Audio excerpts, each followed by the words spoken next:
Hello coders, good afternoon. Today we're going to be doing much the same as we did yesterday, in the sense that we are going to work on PHP 8 tutorials. It worked quite well yesterday. What I'm going to do is edit these and then push them out to YouTube in the near future. So we're going to work through, if I was to load I still need to get my Stream Deck working, so bear with me. If we go to the tutorial page here, yesterday we worked on the null safe operator, the tutorials that I've written in there, and we did a video for that, and then we also worked on the named arguments, or did we do the named arguments first? I don't know.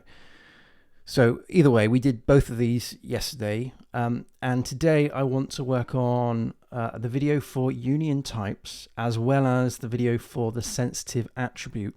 And if we've got time, perhaps the attributes themselves, because there's a few tutorials in that. But for the best, so I think we'll start with union types first. So this is an improvement to PHP where we can now supply, if I go to the example.php, we can now supply data types, multiple data types, using a pipe symbol. So date, time, bool, integer, string. That can either be the data type of the argument coming in or the data type of the return. So that's how we would do it here. With the booleans, slight difference because we have false or true. So you can either supply false or you can either supply true, but you can't create a union of both false and true. That's going to throw an error. So it'll either need to be false or true, or if it's going to return either one of those, then it needs to be a boolean like that. And then, so I'm just basically doing this to refresh my memory. We've got redundant aliases. So this is where we have a class, say apples, and we use the use statement apples as food. So we're basically aliasing apples to food, and now we're trying to return either food or apples, and it's redundant because it's the same thing. I've never actually seen this in the wild, but it's certainly something to be aware of, especially if you're aliasing classes. So if you've got the as keyword, so you're saying this class is, or this class is this class, but it's, as an alias of. And then of course we've got self. So what this example is doing is we've got a class of pears and a class of apples, and the get food method of the apples function will return either itself or pears. To be honest, that's not really a great example. Perhaps this needs to be basket. I can change this. This is fine. So if 1 is equal to 2, then we return pears, or we return this, which is the current class, which would be apples. So we could return self or pears. So in this case, we could return apples or pears, but in this example, it is self, because that is what we're returning. So that is this, and this is that. We've got the fruit variable here, we're instantiating new apples, and we've got fruit get food, and we're returning the class. So like I did yesterday, I'm going to do a video for this lot. I think I didn't realize how much it was. It's quite large. And then we'll move on to the sensitive attribute, which is awesome. This is pretty awesome because it now means that we can redact certain properties, parameters from our stack traces, and I'll show you that. After I've done the union types. So that's how. Yeah. It's really cool. It's really cool. I'm so pleased we now have that. And then if we've got time, we'll move on to the deprecated stuff. So the attribute stuff. So there's two examples we've got the auth class here, and showing that this is the deprecated attribute, the built-in deprecated attribute, which now replaces the PHP doc block at deprecated thing here. What would you call that? And I suppose you would call that an attribute, but the attributes, see, this is where the confusion comes in. Are they called attributes, or are they called annotations? So this is a PHP doc block, but this is still an attribute, right? We are still saying at deprecated, so that will be seen as an attribute. And this is an attribute as well, but it's written in the new way where we have hash square bracket, and then this is actually a class, and then we have the parameters of that class. And this timer example actually shows you how to create the attribute. So we're creating a timed attribute here. If we've got time, I'll show you how all that hangs together. This is, I should mention, this is all part of, excuse me, or this will be all part of the howtocodewell.net Learn PHP 8 course. So I've written out all of these tutorials, these 7 tutorials, and what I want to do is create some videos that kind of are they kind of both promote this course but also help supplement this course as well, shall I say. So you can get this at howtocodewell.net/course/learn PHP 8. I'll put that in the old chat in a minute if I can find it. Here we go. So this is the course. If I can spell.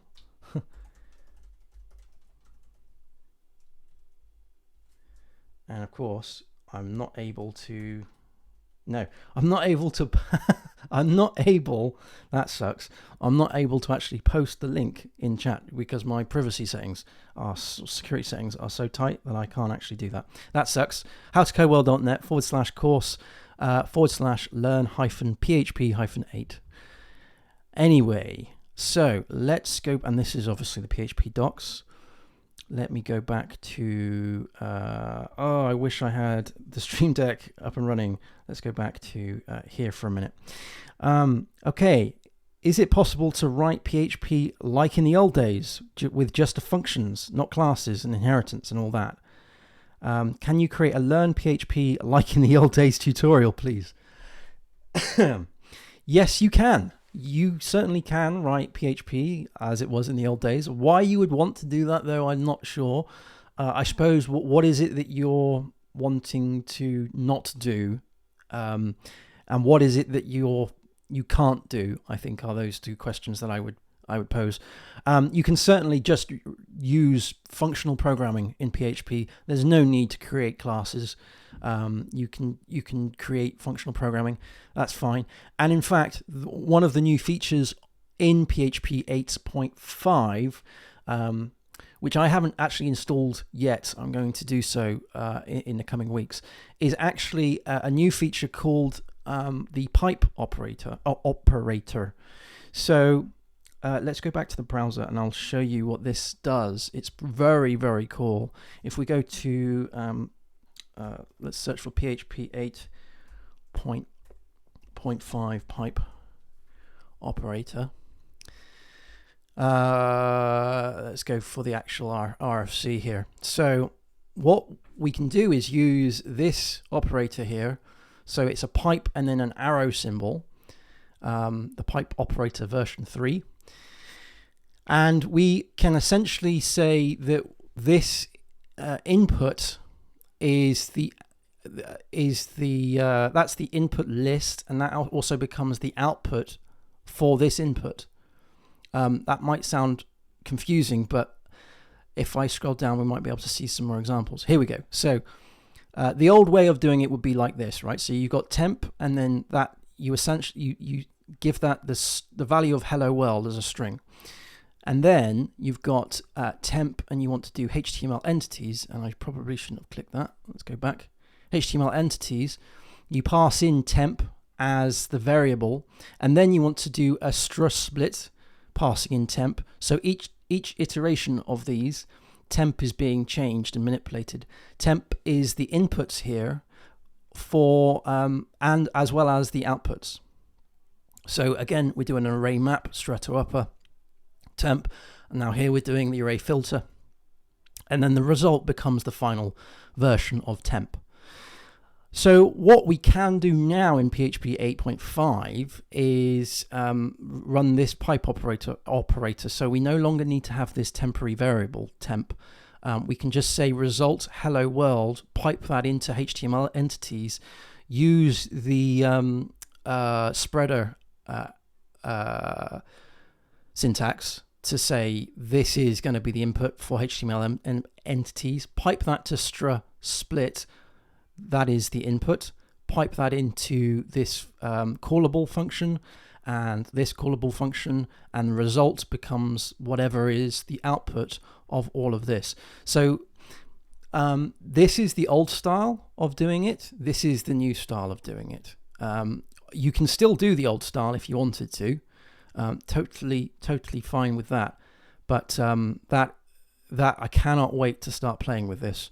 When I let's just go back to here. When I was studying programming, excuse me, something that was taught to me was IPO, which is input, process, output. And so you have an input, and then you process that, and then you return an output. So if you think of a very small function, you pass in something, it does something to that thing, and then it returns that thing in a different state. And what we're essentially doing is allowing you to chain different IPO routines together, where the input becomes the output. So you put in the input, you process it, that is the out. You then return the output. The output then becomes the input for the next function. That gets processed, that gets output. That then becomes the output of that function, now becomes the input of the new function. That gets processed, that gets output. So it's input, process, output, input, process, output. And this is, if you've ever used, say, the command pattern. So let's have a look at that. I don't know why I'm going down this rabbit hole. I haven't even got 8.5 installed yet. But if we did the PHP command pattern, this is a good place to start. So this is the command pattern. Let's go back to the browser here so I can show you. What we've got here is simple commands and complicated commands. So we've got a complex command here and a simple command. They both have an execute method, which means that they implement an interface called command, right? Because the interface command has execute. Okay, so this means that we can now create classes that have the same method that does different things based on the context of what we need it to do. And of course, you can supply all sorts of stuff through dependency injection through the constructor, sure. But essentially what we're doing, I think there's an example down here. Yeah, so you've got an invoker, you start the invoker, you then pass in the simple command, and then on the finish of the invoker, you pass in the complex command. And that's the receiver. So the receiver gets, you instantiate a new receiver, you then invoke, set on finish the new, so it's slightly more advanced because you're actually setting a start and a stop. But essentially it kind of boils down to the same thing. Input, process, output. We are creating an input, or you've got an input, you're creating a process, and you've got an output. I believe, I haven't tried this yet, obviously, because I haven't got it on my machine, but I believe we can actually pass in, where are we?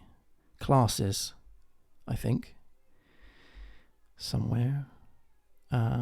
We can certainly do arrays, and we can certainly do anonymous functions. Is there any way of I'm sure there is a way. I'm sure I've seen it where we can supply a class as the pipe. PHP 8 operator class. That's the null safe. I should say pipe operator, that would help.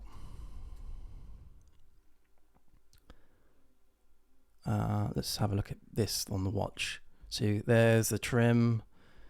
That is another way of doing it. So you would chain them together. Here we go. Yes.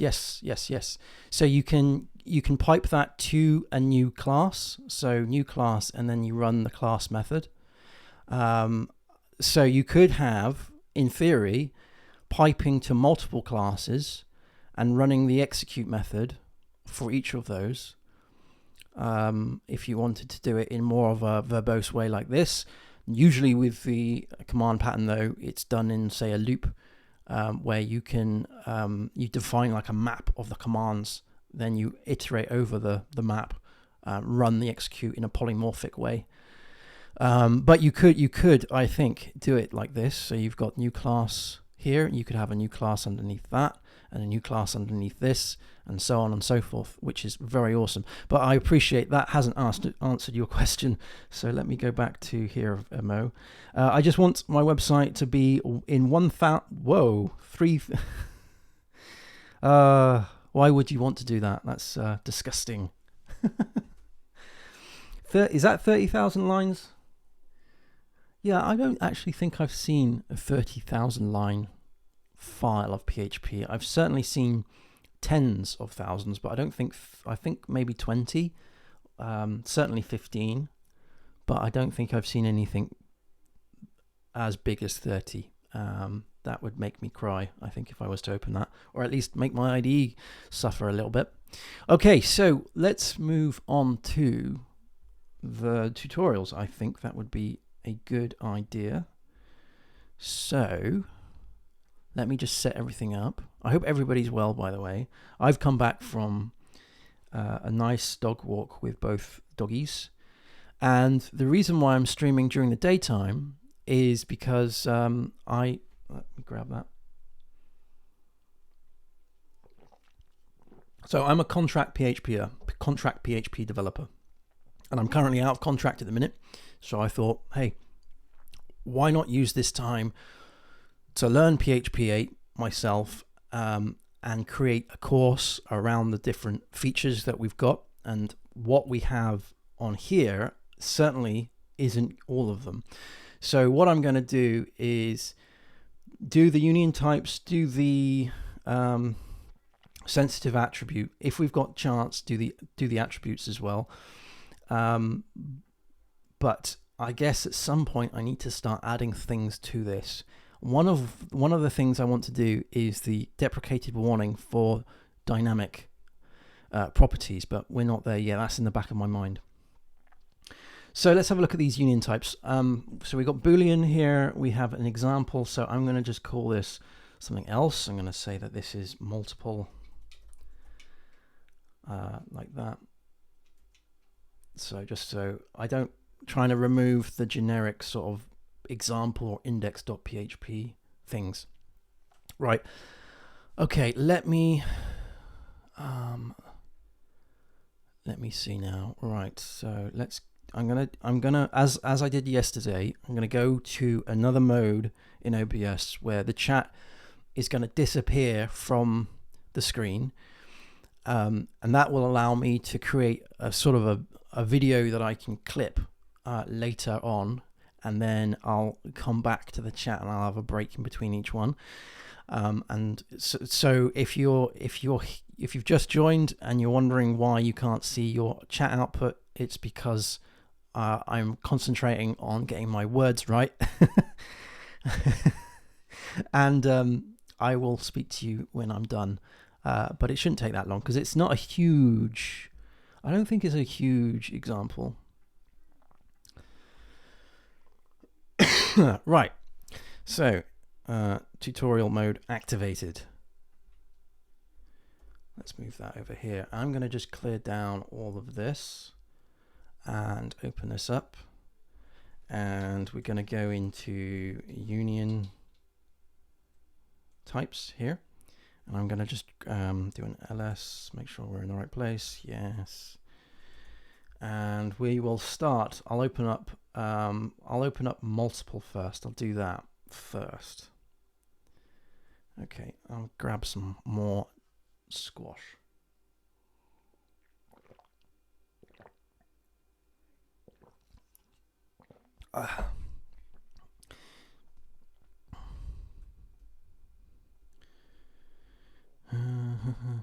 Okay. Okay.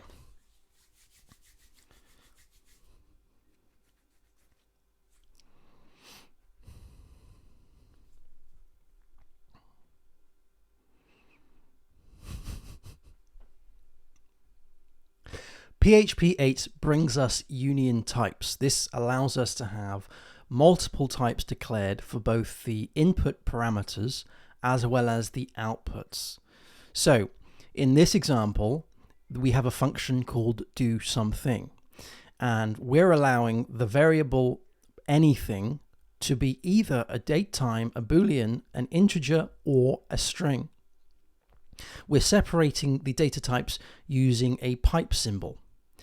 Also, on the return, we're also having union types, which could either be a datetime, boolean, integer, or a string. Again, we're using the pipe symbol to separate each one of these data types.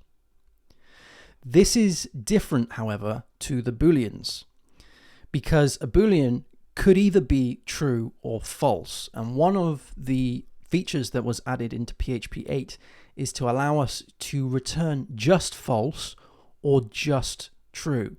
So in this example, we have should return false, which returns false, and should return true, which returns true. What we can't do is have a union type of true or false. So for example, we can't do true or false like so. So false or true, true or false. We can't do this. This is going to cause an error, and if I was to save that file and run php-f of the boolean.php file, we're going to get a fatal error. Type contains both true and false. Boolean must be used instead.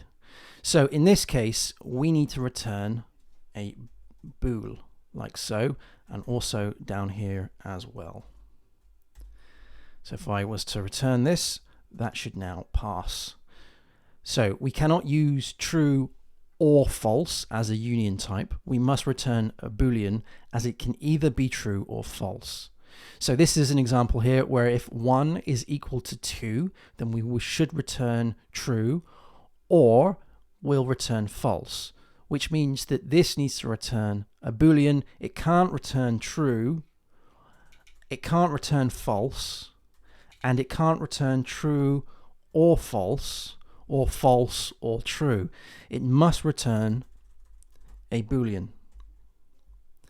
So let's put all of that back. So that should return false, and that should return true. Another thing to note is the redundant aliases of these data types.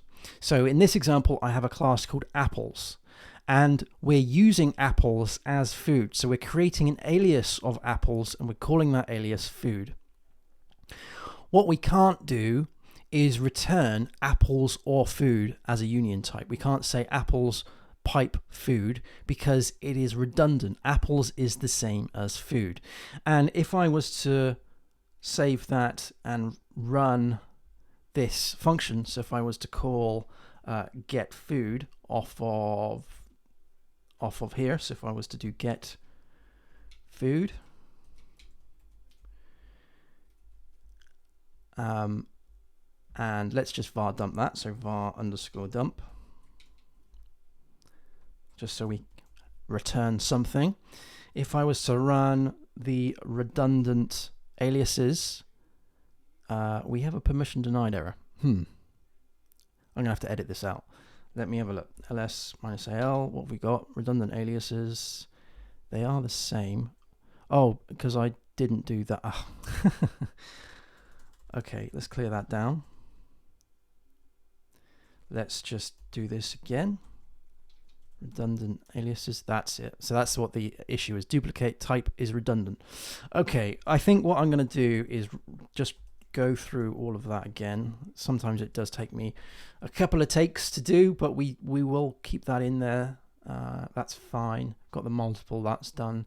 That's all right. And the self is okay. Let's just I should really make sure that this all works before I actually do this. So self, yeah, that's fine. That's strings. So that is here, and we can also do that here. So I wanted to do this example because it looks like the same one, although we're not, because it's the same data return. But this is an alias, whereas this could either return pears or apples. So in this case, it was returning self. Okay, right. Let me start over. That's fine. It doesn't matter. We all make mistakes.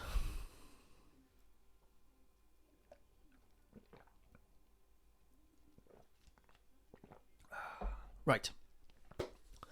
Where do we start? We start with multiple. Okay.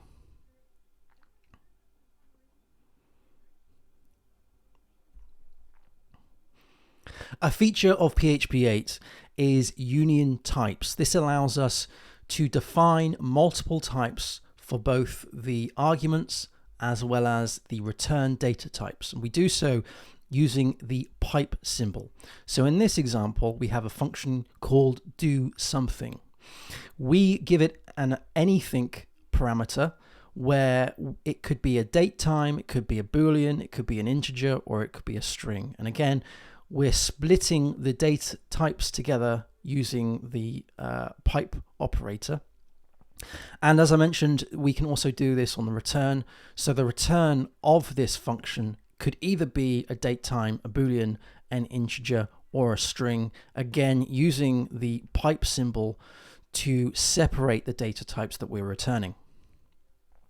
In the boolean.php file, though, we've got an example where we're using booleans, and there's a special case for booleans, and that is because PHP 8 now allows us to return true and false, which means that we are going to return true but only true and false but only false. We can't supply false or true. So for example, we can't do false pipe true, nor can we do true pipe false. If we do so, this is going to return an error. So if I ran php-f and boolean.php, the error that we get is type contains both true and false. Bool, which is Boolean, must be used instead. So if we're returning true or false, then we need to return a Boolean. Of course, we're only returning false in this case, so we can return just false. And in this case, we're only returning true, so we can return true like so. The example down below here, where it should return true or false, checks if 1 is equal to 2, and if that's the case, it returns true, or else it returns false, which means that this needs to be, the return type of this function needs to be a Boolean, because it could either be true or it could either be false. For example, if I was to set this to true, and this will now give me a red underline because it knows that we now should be in this should return true, should return false because 1 is not 2. If I was to run this, it's going to throw an error. So the error is, oh no, it didn't. Why did that not cause an error? Am I actually calling this function? Oh, for God's sake, I'm not actually calling it. I'm going to have to do this again. This is really bad. Should return true or false. Oh well, we always make mistakes. It's all good. It's all good. I could probably just start from Boolean, to be honest. There we go. Unquote exception. Should return true. Return value must be type true. False is returned. There we go. So, again, I'll do a var dump on this as well. So when this actually comes through, and I'll just run it from Boolean, I think. There's no point in doing the other bits. That's fine. I can work all this out in the edit. So this is going to return a Boolean. So we do this, and that's going to return false. If that returns, if that is 1, then that will return true. Okay, all right. Good stuff. So what I'm going to do is we're going to start from the Boolean bit here. Okay.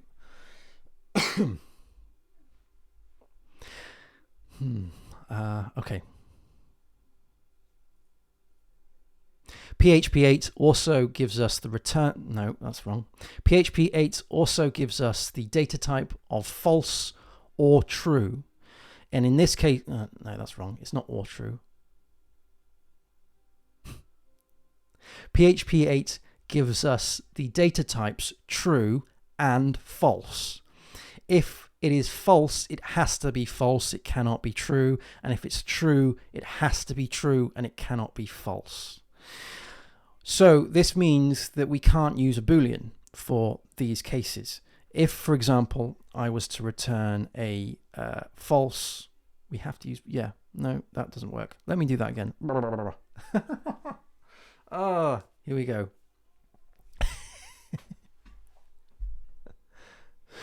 I got the giggles.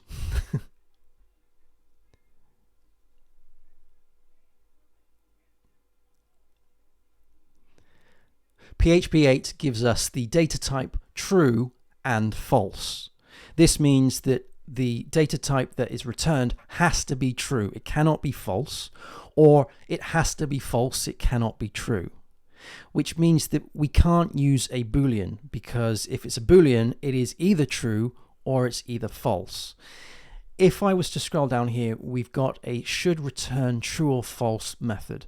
So if 1 is equal to 2, then it's going to return true, else it's going to return false. In this case, it's going to return either one of these options. So it has to be a Boolean, because it has to be both true or false. We can't say that this is false. If we do, then we see that this is underlined in red, because that needs to be returned.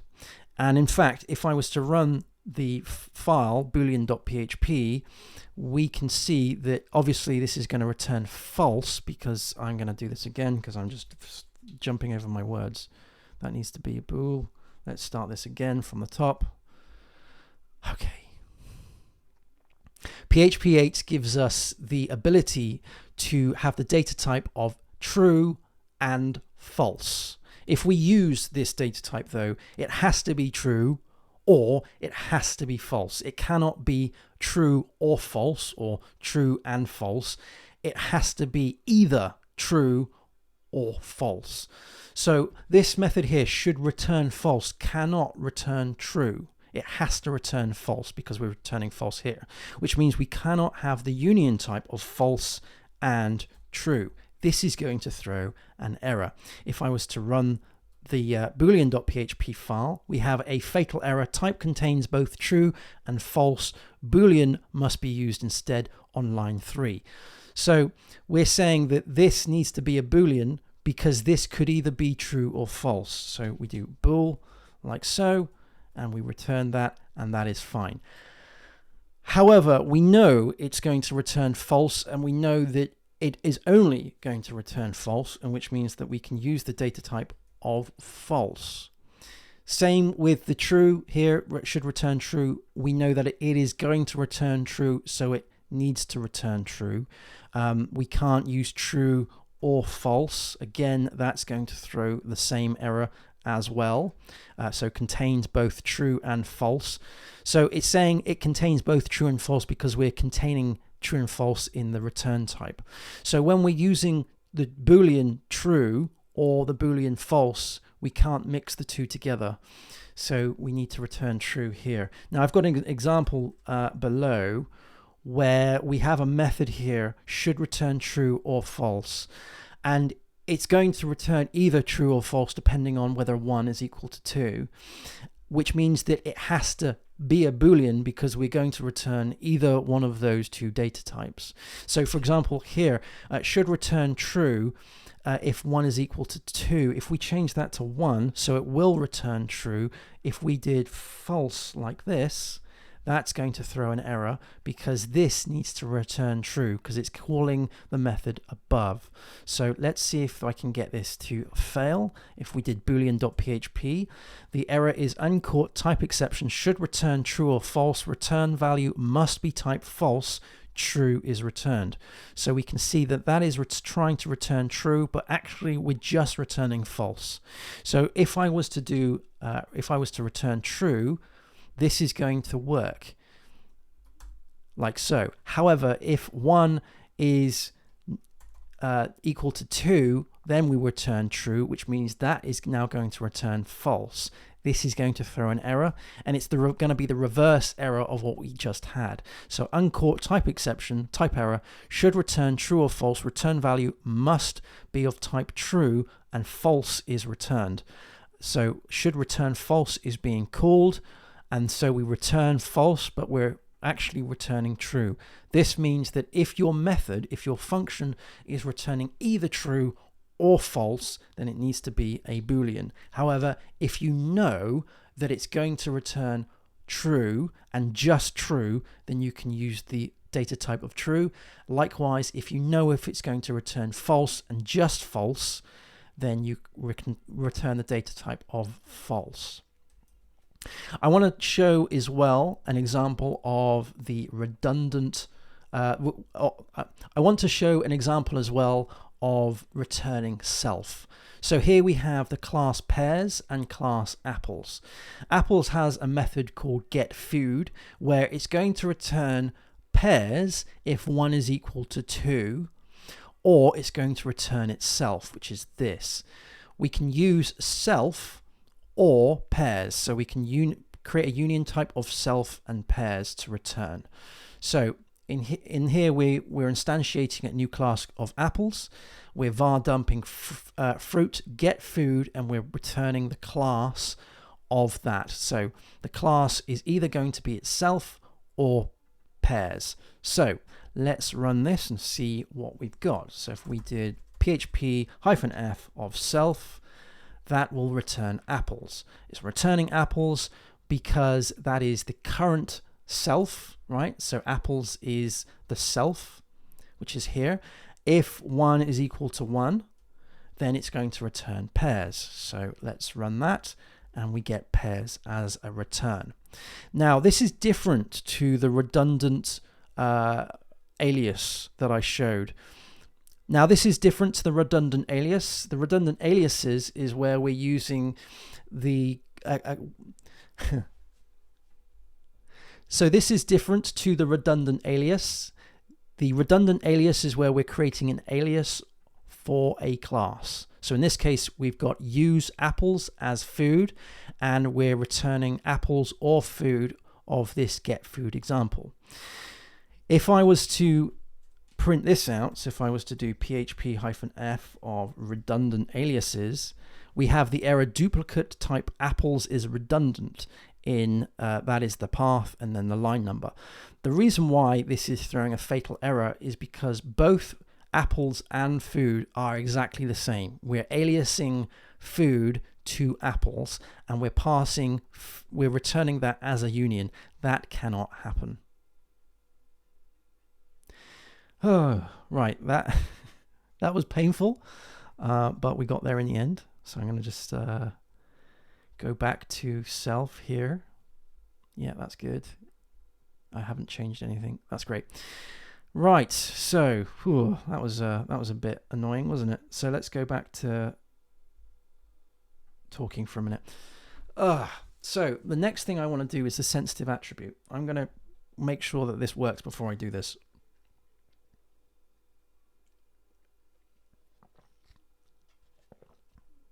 I don't want to fall into that trap again. So the sensitive attribute, this is pretty neat. I really like this. Like, I cannot tell you how much I'm pleased that we actually have this sensitive parameter in in PHP 8 now. This is very exciting. So let's come out of union types and go into sensitive attribute.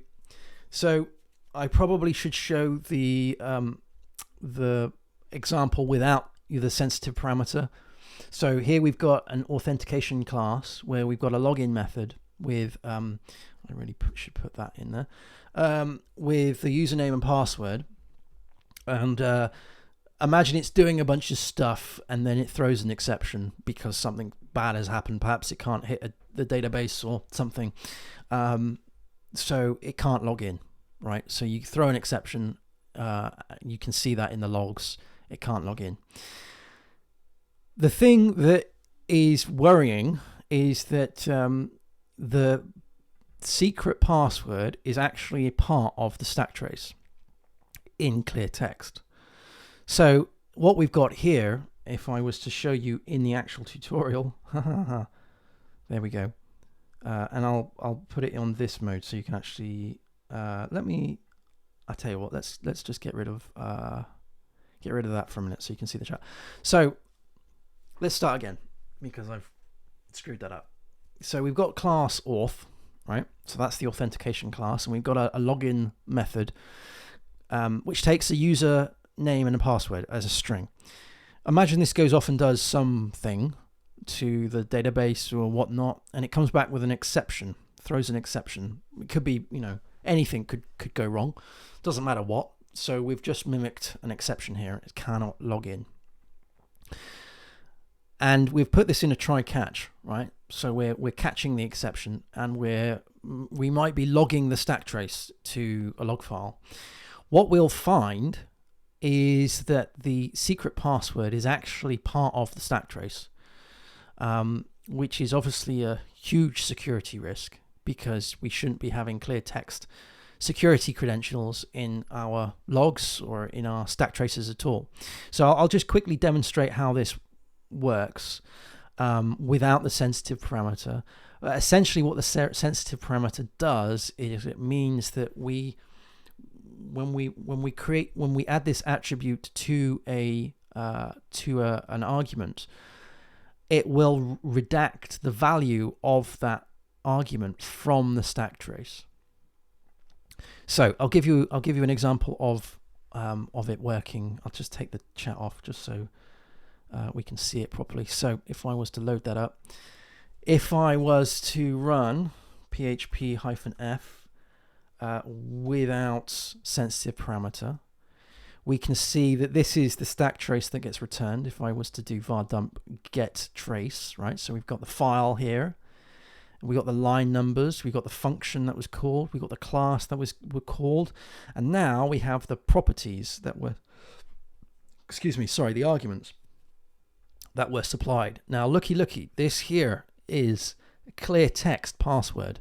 That is the clear text password that we've got. This is obviously, as I mentioned before, a big security risk.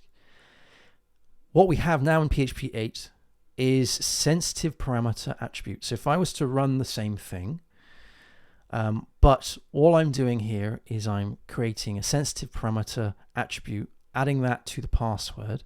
It's exactly the same code, If I was to run this with sensitive parameter, so sensitive parameter, you can see that we have the username, but also where we would have the password. This is now sort of like wrapped within this sensitive parameter object, which means that if this was to be stored in a log file or anywhere, we're not actually seeing the value. The value has been redacted, which is such a huge win. I'm just going to have a slurp of my getting even colder tea. But yeah, this is such a good thing for PHP 8. I'm so pleased it's got this. Because we shouldn't be having any sensitive information in our logs or in the traces or the stack traces. We shouldn't see any of that, even if we're even in development mode. Yeah, it's just a really good feature to secure PHP going forward. And I haven't seen a lot of people talking about it. This sensitive parameter value. I haven't seen many people talk about it. I think it's kind of an unsung hero of PHP, or at least will be. So even if something was to get leaked, as long as we got the sensitive parameter attribute, this would be like, I'll put this on the username, right? So I'll put this on the username, and then I'll run the same code, right? See, both of these now are redacted. Both of these now are sensitive parameter values. Very cool. Very, very, very cool. A really good feature of PHP. And I do hope that me banging on about it will help people use this in their PHP code. So let's just get rid of that for a mo. And again, I always like to have trailing a trailing comma, just because for me it's easier to read when they're on separate lines, as well as when you're doing a git commit and you're reviewing a PR. The change is just on a single line. It's not like over 2 lines. Right, so let me just make sure that that's running just on that. That's fine. And I'm just going to go back to another window. Right, I'm just going to grab another drink. So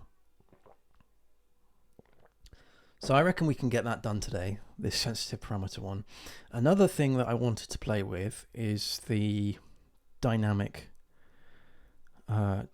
stuff. Let's do that first before we do anything else, because I don't want to come tomorrow and go, oh, actually I need to build stuff. So I'm having a look at time. I need to shoot off by ideally 4:15, 4:30.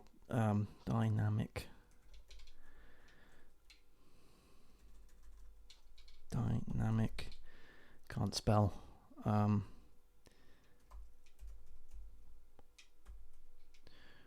Dynamic properties. So the difference with dynamic properties in PHP 8 is that we can't use them. So I'll just do, or we can't use them unless we've got like an attribute that says that we can. So maybe I should do this in attributes actually. Yeah, maybe we should do that. Let me have a think. PHP 8 dynamic properties. They're deprecated, and you get an error unless you use. Yeah, there is. So let's get rid of that. Let's just create a new thing in here. Actually, no, I am going to create this as a separate thing. It is a separate thing, so let's do that. Just because it can be, you can use an attribute to allow dynamic properties. Let's just, otherwise this attributes thing is going to get quite big. Dynamic.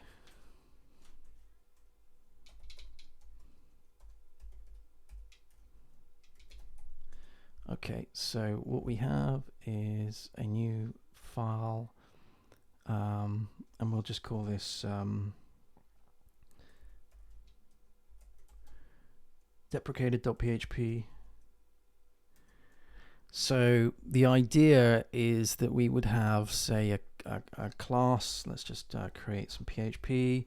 So we have a class of, say, user. And in that class, we have, say, I don't know, a public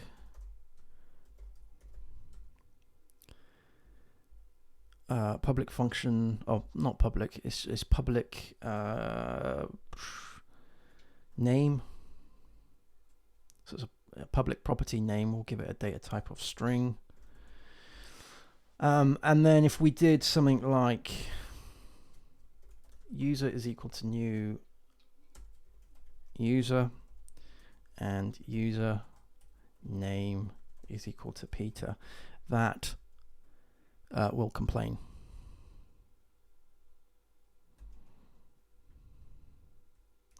So if we ran, if we came out of sensitive attribute, we ran into dynamic properties, php-f of deprecated. I thought that was going to be deprecated. Private. Oh right, no. That's not how you do it, Pete. Think about it. So let's change that to be last name, and change that to be first name. So let's say this has a constructor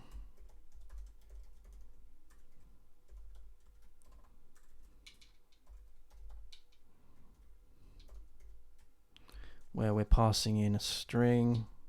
Actually, let's do this properly. Let's do no. We'll do yeah. We'll do it in the old way. That's fine. So let's do. Actually, let's not bother with a constructor, because then this will show that we're setting this dynamically, but this is public, so we can do user. So yeah, getting myself all tongue-tied. This needs to be first name.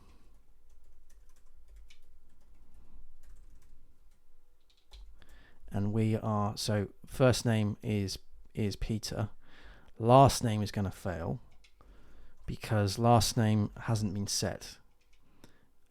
So last name is equal to Fisher. And then what we can do is var dump of user. Okay, so if we ran this now, we've got both the first name and the last name. The last name is Fisher. That's the one that's been dynamically created. But we have this deprecated warning: creation of deprecated property, username, last name is deprecated. So, excuse me. So that's the deprecated warning. And then this here, we're going to have an attribute.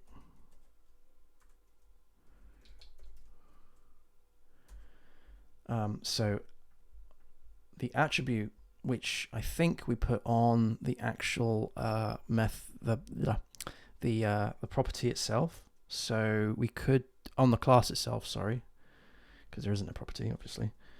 We would have allow dynamic properties. There we go. So that will allow us to have dynamic properties. So if I was to run attribute rather than deprecated, we should get the same response, but without the warning, without the deprecated warning. Excellent. Okay, so that's that one. Could we do something quick? Oh,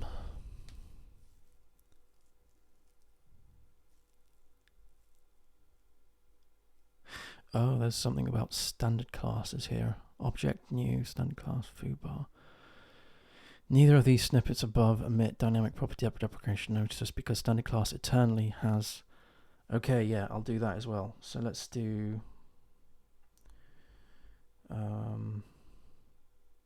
Yeah, let's do a new file. Let's do std class.php. So this is an example where we're using standard classes. So let's say we've got foo is equal to, or let's just say user is equal to a new standard class, so std class. And then if we did user first name is equal to Peter, and user last name, so it's the same as before, is equal to Fisher, then if we were to var dump user, then we won't get the error, the warning, because std class and that needs to be PHP-F, because standard classes automatically have, can I click through that? Automatically have, can I see? Oh, it's not on it.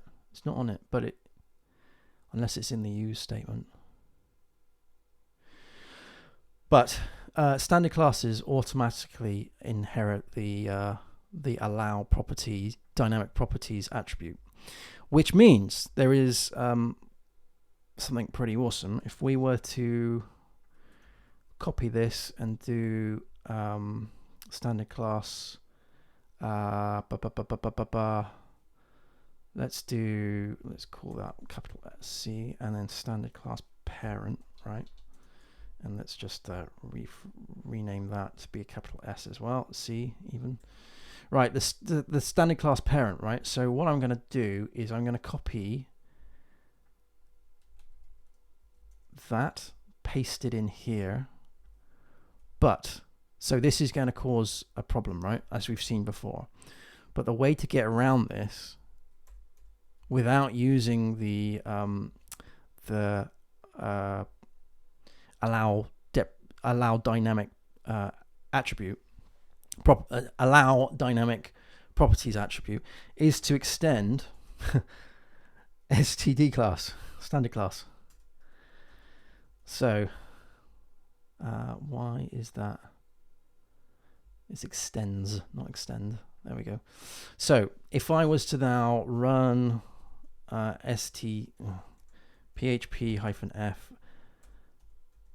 std class dot php, right? That's fine because that's running this. If we were running the deprecated one, so if we did deprecated, then that's the error. But if we were to run the standard class parent, right, we don't get the error either because we are extending standard class. Now, I certainly don't recommend anybody to extend standard class if you can help it, but that's another way around it. So yeah, so we probably won't get to recording the dynamic properties today, but we can probably do that tomorrow. Is there a chance of doing it with another one? Let me just have a look.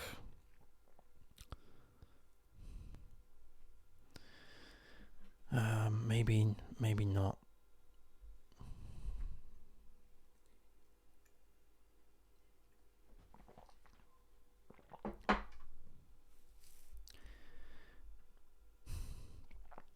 Okay. Right, so I'm gonna, because of time, I'm gonna move on to recording the sensitive attribute job. So we'll close all this down. Okay, and we'll come out of this and go into sensitive attribute. So close that down. Sensitive parameters, sensitive, without sensitive. And I need to do this one first just to show. So I need to run php-f of without sensitive, because then that shows that we've got the password in the stack trace, and then I'll explain how to get around that by running the sensitive. I need to learn how to use. See, I was considering the other day. I'm gonna hate myself for saying this, but I was considering learning NeoVim the other day just so I can understand better, get my work quicker with keyboard shortcuts and whatnot. And I've been looking at tutorials myself on how to use NeoVim, but oh my god, the learning curve is so huge. It's so huge. I don't know whether I should just use NeoVim in VS Code. That's probably the best way to start, but I don't know. Does anybody use NeoVim?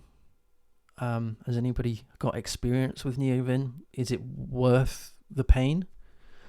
I don't know, because it is painful. Anyway, right, let's move on to talking about recording this. Get this out of the way. I don't know why I'm avoiding it. So I need to do the one without first. And let's just drink a bit of water and then get this. Another thing that would help my throughput is to get Stream Deck working. So I'm not having to look at things in OBS.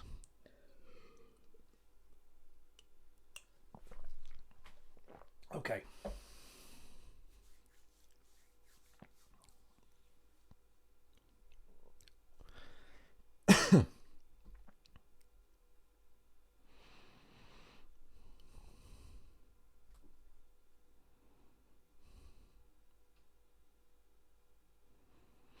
PHP 8 allows us, that's not the right way to start it, isn't it?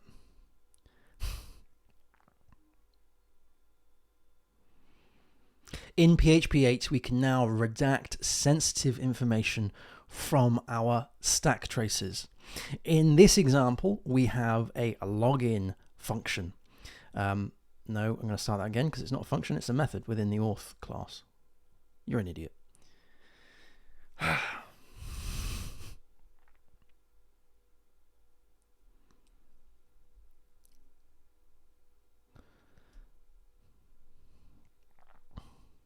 PHP 8 allows us to redact sensitive information from the stack trace. In this example, we have an auth class with the method login.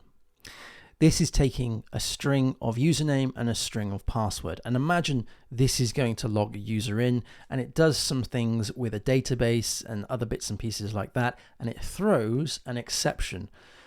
It doesn't matter how it throws an exception, just imagine it does. So in this case, we're throwing a new exception, and we've wrapped the call to log in within a try catch, which means that we can get the stack trace. Now, this is actually going to show us the clear text password within the stack trace. PHP 8 allows us to wrap this within a sensitive parameter attribute, which I'll be showing in just a second. Let's just demonstrate how we can actually see this my secret password in the stack trace. So I'm going to run php -f without sensitive parameter. If I was to open this up, we've got these two files here. So without sensitive parameter and sensitive parameter. We're going to run this without sensitive parameter, and it's going to return us, it's going to throw an exception, and we're going to dump out the stack trace. So if I was to press enter here, we can see the stack trace that is returned. So we've got the file, we've got the line, we've got the function, the class, the type, and we've got the arguments. The first argument is the test username, and the second argument is the my secret password. And notice that this is in clear text. This is a security issue. We shouldn't be having any clear text sensitive information within our logs or in any kind of output that we have on our systems. So PHP 8 allows us to wrap any sensitive parameters in an attribute called sensitive parameter, and this will redact that value from the stack trace. So let's go over to sensitive parameter.php, and in this example what we've got is the same auth class with the same login method, which is throwing an exception, and we are putting that within the stack trace. So we've got, and we're wrapping that within a try catch. So we have the user auth login, passing in the username and the password. We're outputting the stack trace as we've done before, but the difference here is that we're the difference here is that we have sensitive. But the difference here is that we have the attribute sensitive parameter on top of this password. This means that we're going to wrap the value of the password in this sensitive parameter attribute, redacting that from the stack trace. let's run this file. So instead of without sensitive parameter, we are going to run sensitive parameter.php, and it's going to give us exactly the same stack trace as before, except for the arguments. The second argument is now a sensitive parameter value. This means that we don't see the actual clear text value of that password anymore, because it's wrapped within this sensitive parameter value object. And I can do this with the username as well. So we copy the sensitive parameter attribute and we paste that on top of the username. So let's run that again, and we can now see that both of these parameters are wrapped within the sensitive parameter value attribute. This is such a huge win for PHP, because it secures the systems. We shouldn't ever be... This is such a huge win for PHP 8, because we shouldn't ever have any sensitive information in our log files or in our stack traces. And by having the sensitive parameter attribute, it means that we can wrap any sensitive information in sensitive parameter value objects, which means that we're going to redact that information from our logs, from our stack traces. Okay, that's that. Let's clear that down. What's the time? Do we have time for... what have we got on here? I think we've just got PHP 8.4, so we can't use... It's a shame we can't use the... I really wanted to play with the operator, the pipe operator today, but I don't think we've got time, unfortunately, which is a shame.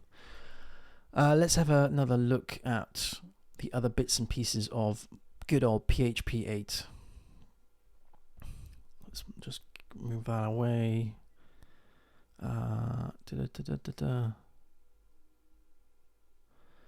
do feel like PHP has matured over the years, and it's basically got to its peak. Well, I say that it's going to keep improving, sure, but I've never, and it's easy for me to say this because it's obviously at the latest at the minute, obviously, but I've never seen it this feature rich before. I mean, I've been a PHP developer since PHP, I don't know, one of the 3 or 4 versions, right? So seeing all of this stuff come in is just so good, so good. And there was a period between 5, 6, and 7 that was a bit of a painful bump in the road, shall we say. I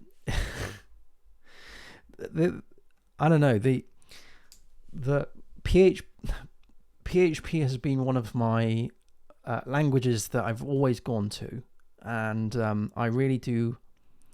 I have a soft spot for PHP, as you can probably imagine, and there's a lot of hate out there against PHP, but I do feel that a lot of that comes from people who don't understand the latest features of PHP. They've just seen it from PHP 5.6, and they got bored of 5.6, and other programming languages leapfrogged PHP and have improved.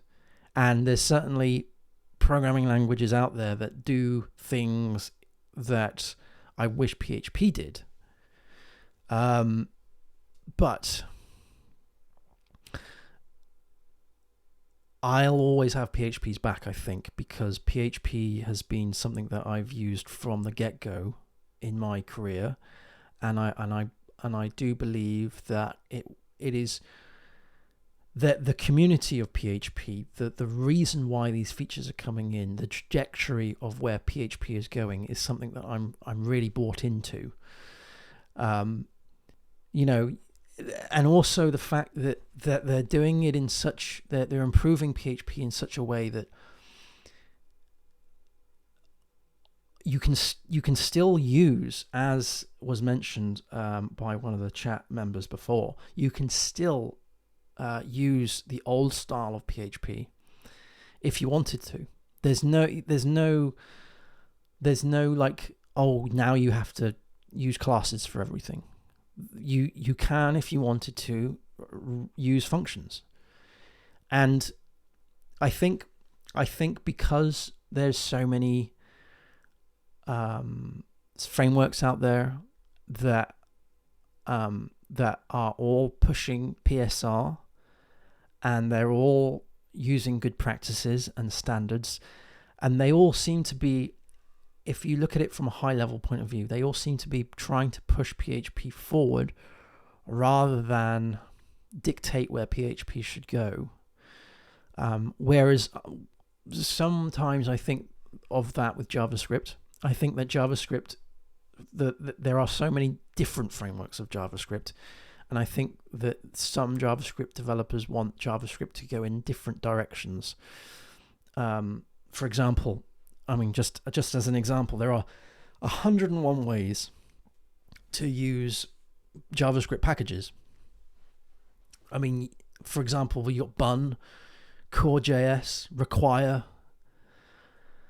You know, the list goes on, right? And I think so. I do think that JavaScript is very confused, and when you get to JavaScript as a new dev, it is quite a mess.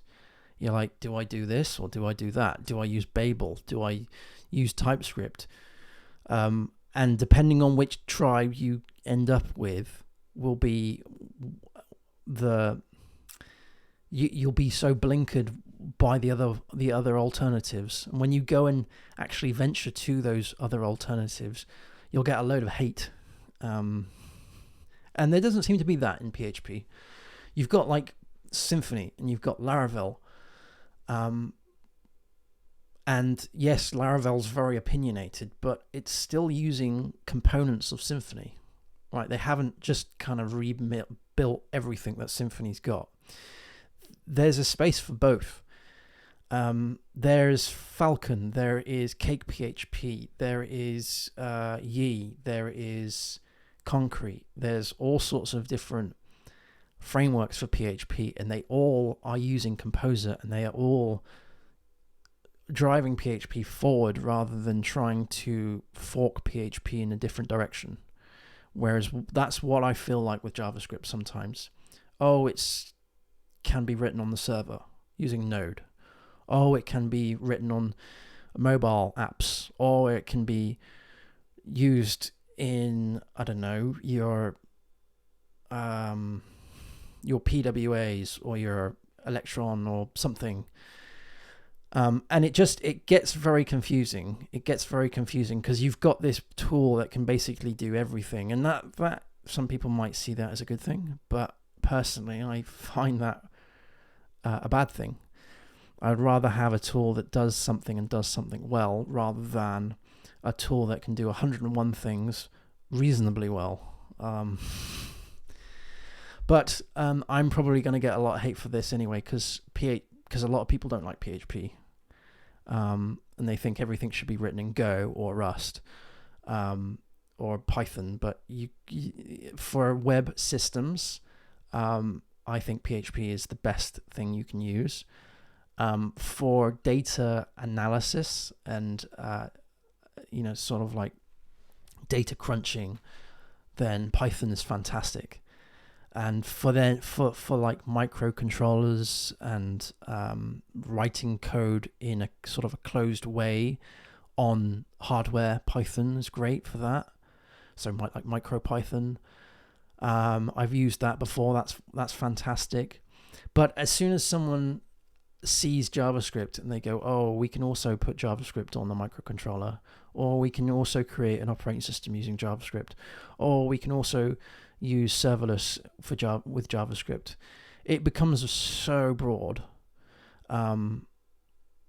It's positives and negatives with that, because the positive is that you've got a lower barrier of entry, And it's transferable skills. So, you know, 1 month you could be writing a mobile app, the next month you could be writing something on the server, the next month you could be writing, I don't know, some fancy front end, and you'll all be using JavaScript. Yeah. So I do see the benefit with that, although I just don't think, I think that's more of a hiring decision than anything else. Anyway, that's enough of the rant. So I'm just having a look at some of the bits and pieces for PHP 8. So we have attributes, dynamic properties, match statement, named arguments, null safe operator, property promotion, sensitive attributes, union types. I wouldn't mind just finishing on something else.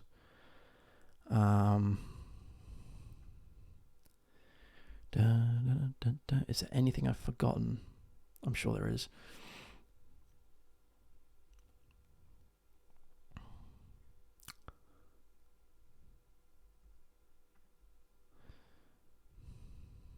Oh, of course there is.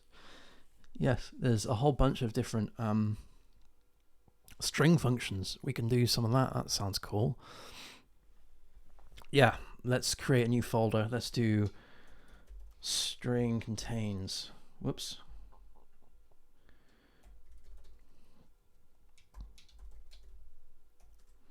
Yeah, no, there's loads. There is loads of stuff. In fact, we're just going to call this, because there's going to be loads, we're just going to call this string functions. So this is string contains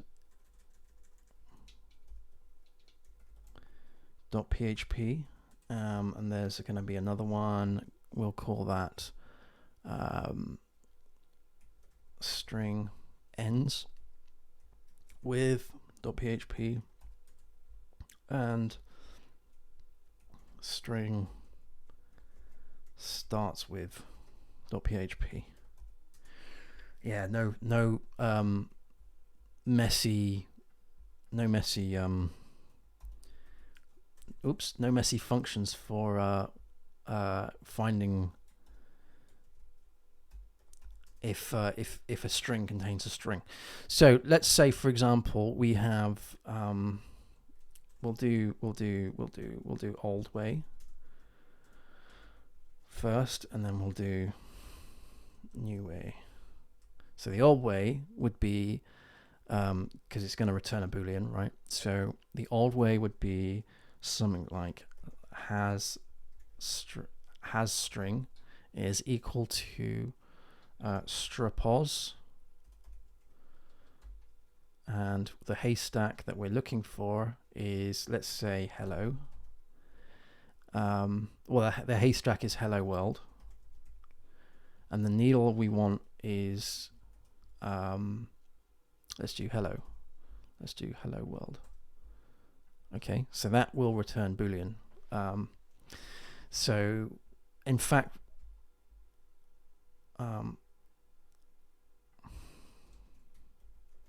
my name is, let's make it a little bit bigger. So let's do world, strapos world. So has string is strapos world. So and then we want this to return a boolean, right? So if this does not equal, so that would probably be wrapped like that. False. Okay, that's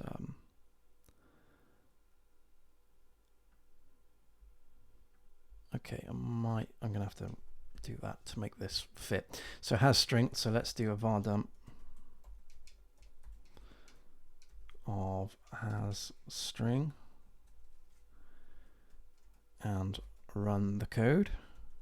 Let's get back into here. This is string functions, php-f of string contains.php. So that's true, right? So if we were to say, I don't know, foo, that's going to return false.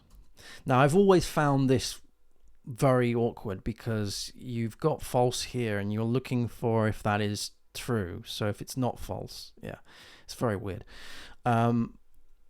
So let's do world, because that's going to return true. Okay, so this can now be replaced by has string is equal to str contains. So again, we're looking for the haystack. So I tell you what,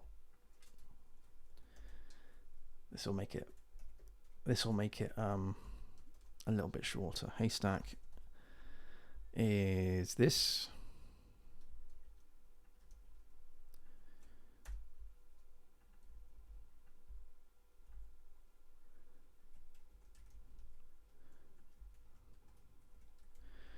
And then we want to find the needle. So we'll also create a variable called needle too. So this is world. If I can spell it.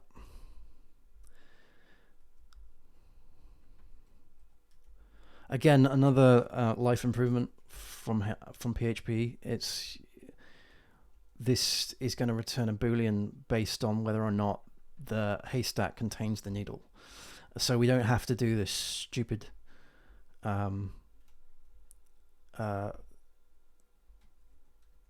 false positive check. You know, this the thing that confuses me is that I see false there and I see false here, and what we're saying is that this, yeah, anytime I see that, it just my dyslexic brain goes, what are you trying to do? But so now we can just say has string str contains the haystack and the needle. So let's do has string 1 and has string 2. So they should both return true, which they do. So that's the first one. That looks pretty awesome. I can't wait to be using this within client code. So we then have the, we'll do starts with first, right? So I'll tell you what, well, let's just copy that because it's going to be relatively straightforward or relatively the same. So this is going to be oh no, that is var dump. So this is going to be str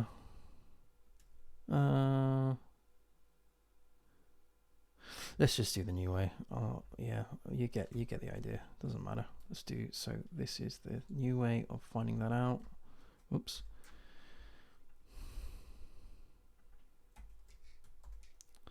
Str starts with. So we need to have the string. So let's just make sure that that is the haystack and the needle. Okay, we still have the haystack and the needle. Okay, that's fine. So the haystack, let's just copy it from these two. The haystack and the needle, it needs to start with. So this needs to be hello, because it needs to start with hello.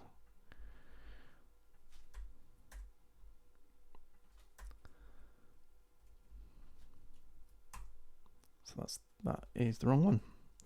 It should be string starts with. So that's true. So let's just change that a minute. So instead of saying has string, this let's just make it a bit more verbose. Does string start with? Okay. And then that's true. And then, so let's get rid of that. I suppose if we were to do the old way, then we would do str pos and we would count the characters and find that, check that you know, the number of characters is the same and all that jazz. We'll just do a start ends with, I think.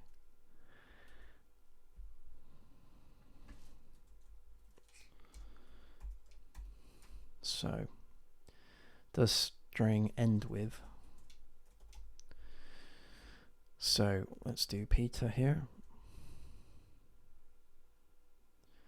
So that's ends with.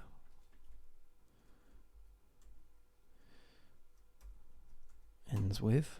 Undefined variable does string. Oh yeah. Yeah, that's true. That's true. Cool. Some really powerful stuff. Real powerful stuff in PHP 8.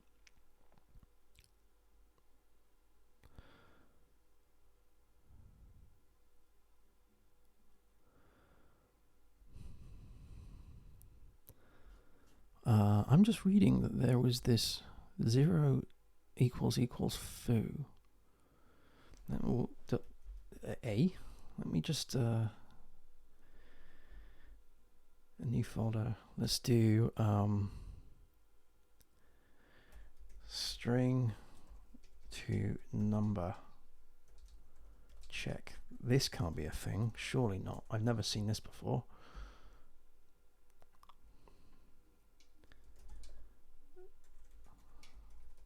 Foo to 0 .php. Is this a thing? Or it should be 0 to foo, to be honest. 0 to foo. Obviously I'm on PHP 8, so I'm not going to be able to test this out, but I'll just show you the thing that I'm reading here. It's on apparently before PHP 8, 0 equals foo returned true. So it was like trying to evaluate a string to a number. I can't do that here because obviously I'm on PHP 8, so I can't actually do it. But that's bonkers if that was how it used to be in PHP 7. I don't know why you would do that anyway. But still, all these little improvements. So we've done string contains, we've done string starts with and string ends with.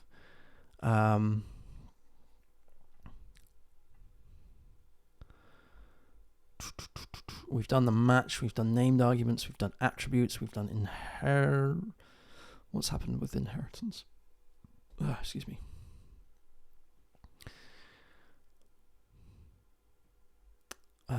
Earlier PHP used public, protected, and private methods to apply the same inheritance checks.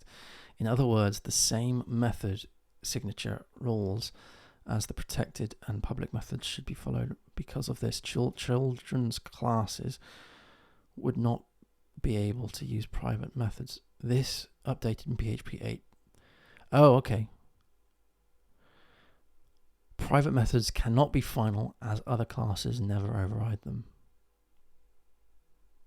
Okay.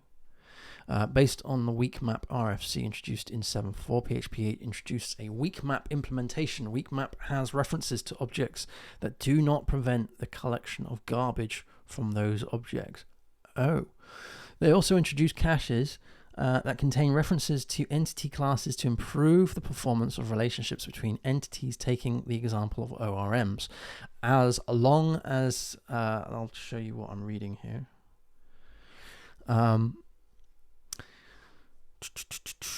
Where am I? As long as the cache has a reference to them, these entity objects cannot be garbage collected, even though the cache is the only thing referencing them. So, if this caching layer instead uses weak reference maps, PHP will collect these objects when they are no longer referred to by anything else. Weak maps can offer a better, more resource-friendly way of dealing with these objects, especially in the case of ORMs, which can handle many hundreds, if not thousands, of entities within a request. Here's what weak maps look like with an example from the RFC. Okay, so we've got a public function here, get something with caching, and we're returning this cache object, or if that's null, we're returning compute something else. I'm going to have a look at the RFC, I think, to make a bit more sense. PHP 8 weak map. What's going on here? Weak map. A weak map is a map or dictionary that accepts objects as keys. However, unlike the otherwise similar SPL object storage, an object is in a key of weak map does not contribute towards the object's reference count. That is, if at any point the only remaining reference to an object is the key of a weak map, the object will be garbage collected and removed from the weak map.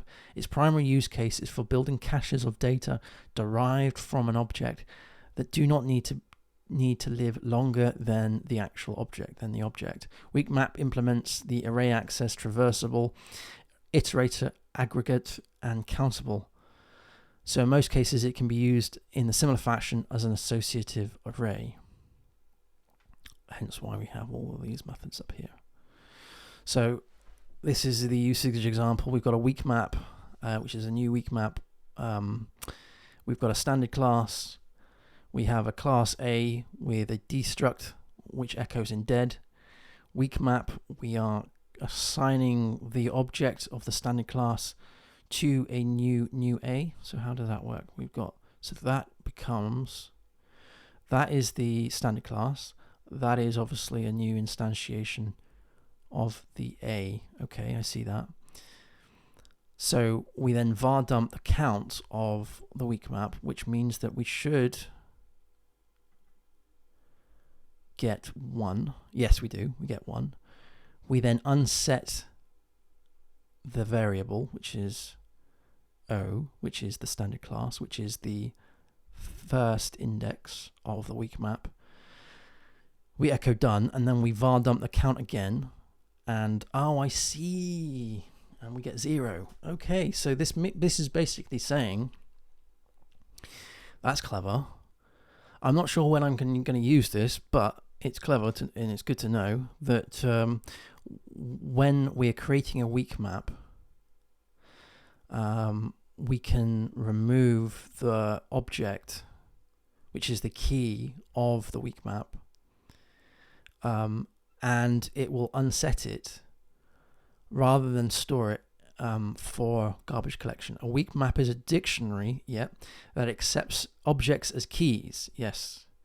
However, unlike the otherwise similar SPL object storage, an object in a key of a weak map does not contribute towards the object's reference count. Okay. That is, if at any point the only remaining reference to an object is the key of the weak map, the object will be garbage collected and removed from the weak map. Its primary use case is for building caches of data derived from an object that do not need to live longer than the object. Okay. Again, I don't think I know when I would use this.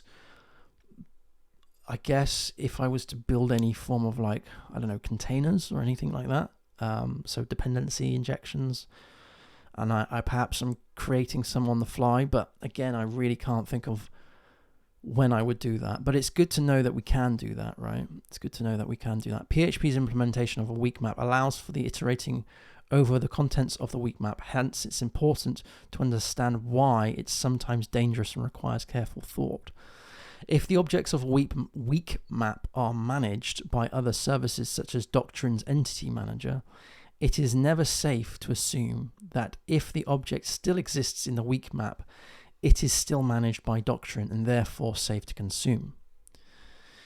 Doctrine might already thrown that entity away, but some unrelated piece of code might still hold a reference to it. Hence, it still exists in the map as well.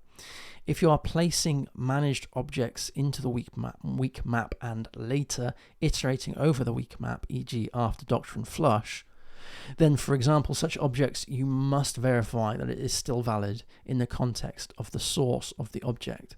For example, assigning a detached Doctrine entity to another entity's property would result in errors about non-persisted, non-managed entities being found in the hierarchy.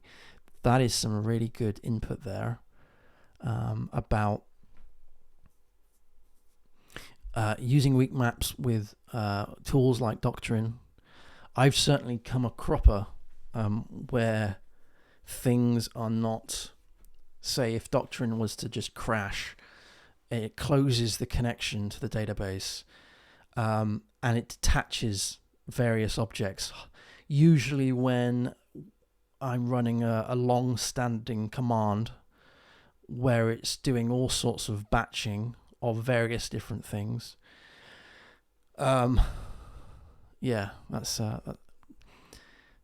good to know. Good to know.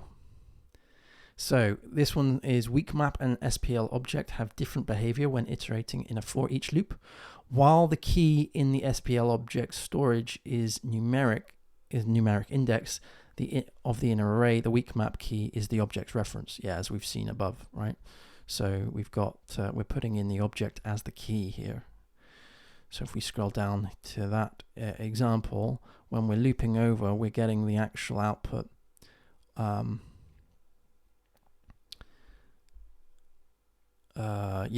Here. Yeah, so that's prints object A, and that prints 0. So that's using the SPL object, where it's a numeric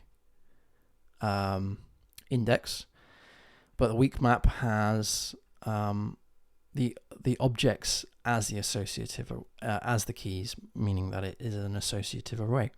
Whew, that yeah. Cool. Well, that's cool. So we've got string functions in now. Woo! So I need to write that up, as well as dynamic properties as well. So I'll need to write those up too. But maybe in the next stream, we will work on. We've done the sensitive attribute. We've done the. We've done the union types today, so that's cool. So tomorrow, if I do a stream tomorrow, we can work on attributes themselves. So this is the deprecated attribute, the timer example. And is there anything else that I haven't written up apart from the string functions and dynamic? We might have to just run with those because I don't think I'm going to have a chance to actually write these up. But that's pretty cool. That's good progress for today. I'm going to close it there because I actually need to shoot off to do some bits and pieces this evening, and I need to consume a lot of water because it's so hot in this damn office. But anyway, thank you ever so much for watching, everyone. Thank you for following. Thank you for joining and contributing. I hope to see you on the next stream. I'll let everybody know when that is on TikTok or Twitter or Instagram, wherever you are. I'll put it as a story to let everyone know that I'm on. And I will see you again soon. Happy coding, everyone. Take care. Cheers. Goodbye.